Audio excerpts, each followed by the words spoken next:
You say you want a deep, healthy relationship, but you haven't missed a gym session in 100 days, and it's been weeks since you asked your partner how they are really doing. You deadlift your pain like it's a personal vendetta. You squat like your life depends on it. But when it comes to emotions or real, raw, intimate connection, you disappear like you never existed. If that hit close, stay with me here, because today we're not talking about discipline. We're talking about the illusion of control. Welcome to the Wolverine Lifestyle Podcast, where personal growth meets deep thought and introspection. I am your host, Dylan Andres, and in this episode, we are going to explore a pattern that nearly destroyed me. And this is a pattern I see destroying relationships every single day. So let's get into it. The gym was my church, but it was also my hiding place. I started lifting when I was in my early teens, 13, 14 years old. I began this fitness journey on the foundation of hating myself. Many of my friendships felt fake. I felt as if I was always picked last. My crushes would meet the message that I thought they were cute with a scrunched face, following with the response, "Oh, buddy, you're just too much of a brother to me to risk wrecking that relationship." Heard that a lot. Life at home, it was beginning to get chaotic.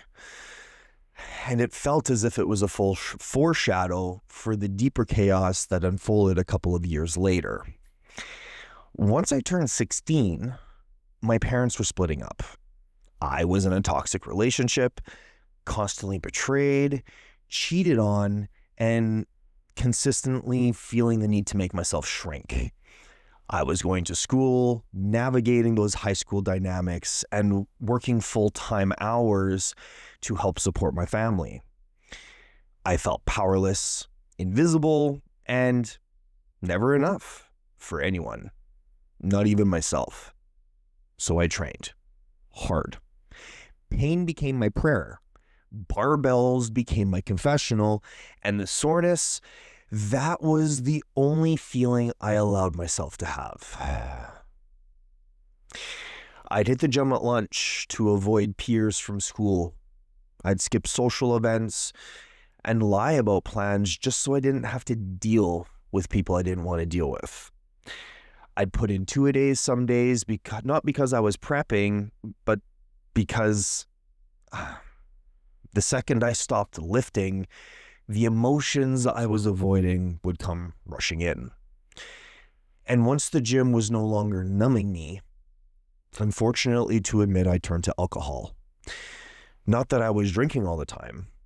However, I was finding excuses to drink, and there were days that I would drink before class, which ended up resulting in a few workout sessions as well that I probably shouldn't have participated in because I was drunk. And it got worse in my early 20s. Another failed relationship, which was an engagement, a failed business, debt, betrayal from friends. All of this resulted in another deep depression. So I did what I knew how to do. I isolated myself from the world and married the gym. 3 to 4 hour training sessions, odd hours to avoid people, no social life, just me and the iron. On the outside, it looked like discipline, but on the inside, it was, call it emotional anesthesia. Let's be honest and transparent about something. Not every gym rat is a warrior. Some of us are just wounded little boys and little girls dressed in trendy gym clothes with the glitter of sweat. Here's how you know it. You panic when you miss a workout, but feel nothing when you miss a deep moment with your partner. You say, I need to blow off steam and skip the hard conversation. You feel more connected to your barbell than your partner. You extend your training time to avoid going home. You use soreness as a reason to not engage emotionally or sexually. You're not regulated, and you are just distracted. I used to say, I'm just tired, when what I really meant was, I'm terrified of conflict, of being seen, of being called out on emotional absence. Basically, terrified of being held accountable. I've coached and spoken with men and women, both, who echo these same patterns. Skipping dinner with their partners because they needed to hit arms again, or it was leg day, or feeling anxious if they missed their fasted cardio, but numb when their partner was breaking down in front of them. On Instagram, they're praised for discipline. Hell, I was praised for discipline. But at home, they're emotionally MIA, as was I. So why does the gym feel safer than love? Well, the barbell doesn't change. 100 pounds is always 100 pounds.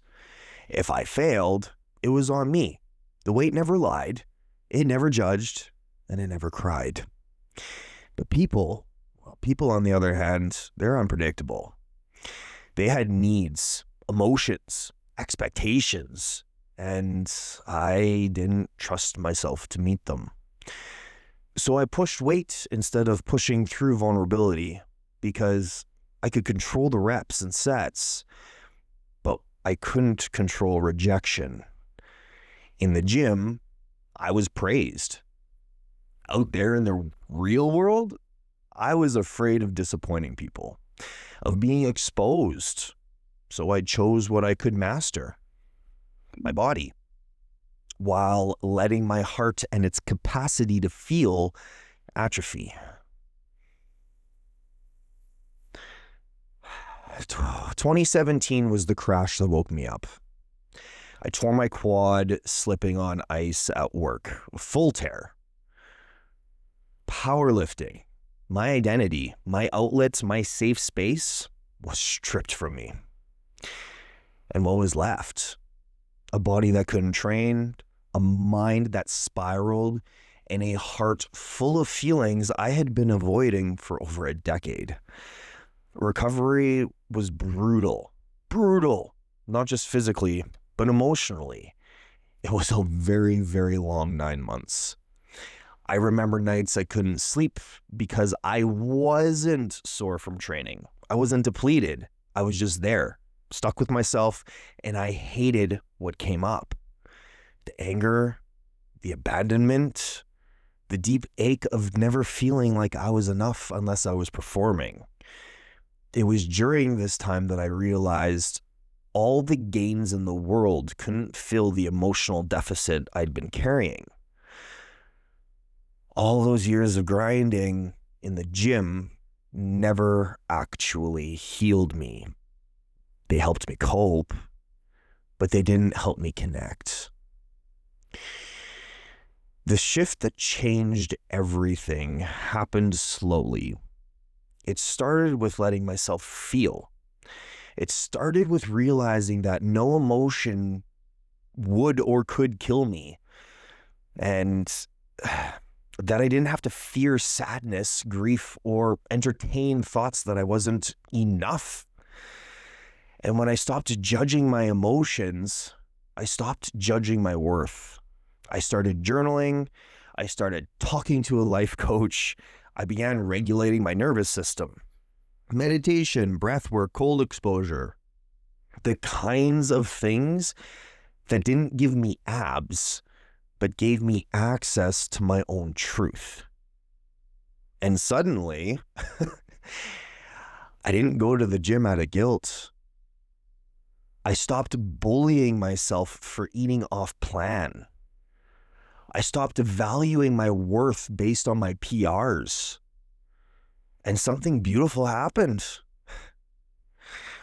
I cultivated the capacity to connect again, to have deeper conversations, to show up in intimacy, to want to be at home.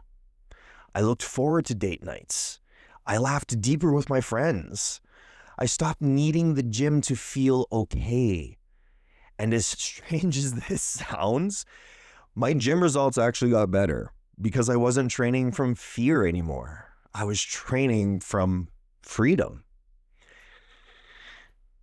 This part right here is for the men, and this is what I wish more men knew. Most men, we aren't training for strength. We're training for control because we feel powerless everywhere else. We've romanticized this idea of beast mode, game on all the time with no days off, this grit mental toughness always. But here's the truth. If the only time we feel safe, confident, or valuable is when we're lifting weights, dieting, or following a perfect routine, we're not strong. We're surviving. Sometimes the gym isn't passion. It's just a coping mechanism that society rewards. I know it feels like you're doing everything right.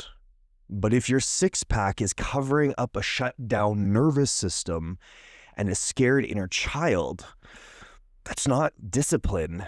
That's simply avoidance dressed in sweat. I hate to be the bearer of bad news. But it's time we stop calling that strength. This part's for the women.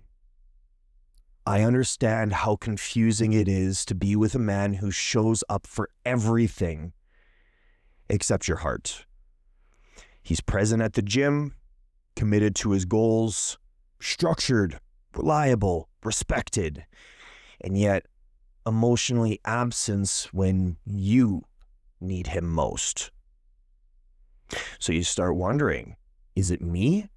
Am I asking too much?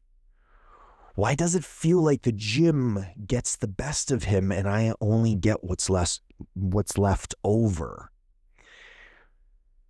Let me be clear. It's not because you're too much. It's because somewhere in his body, love doesn't feel safe. Because vulnerability is harder than lifting heavy.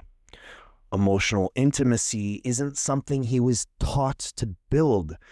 It's something he was taught to fear. So he trains harder because he feels helpless in the places that truly matter. He escapes to the gym because it's the only place where success is measured in numbers, not in nuance. But that doesn't mean you should carry the emotional labor alone. That doesn't mean you should shrink your needs to fit his avoidance. You deserve a love that lifts with you, one that doesn't disappear during conflict, one that doesn't get quieter every time you ask for connection. So if you're watching your partner retreat into discipline and you feel more alone than supported, you're not crazy. You're just seeing clearly. There is strength in loving someone through their healing, but there's also strength in knowing when their healing is not your responsibility. Let that be your reminder today. Gentlemen, we can still train. We can still chase performance, but don't confuse distraction for healing. We must build strength that isn't just seen in the mirror. Strength that shows up in our relationships. Yeah. In our communication. Yeah. In our presence. Yeah. because that's the kind of strong the world actually needs. As always, thank you for joining me on this episode. If this episode hit home, share it with a brother or a sister who needs to hear this today. And if you're ready to start building emotional muscle too, download the free daily self-trust check-in. It's linked in the show notes, and it's one small step, but it is a real one. Until next time, remember, lifting heavy is impressive, but lifting your emotional armor, that is power.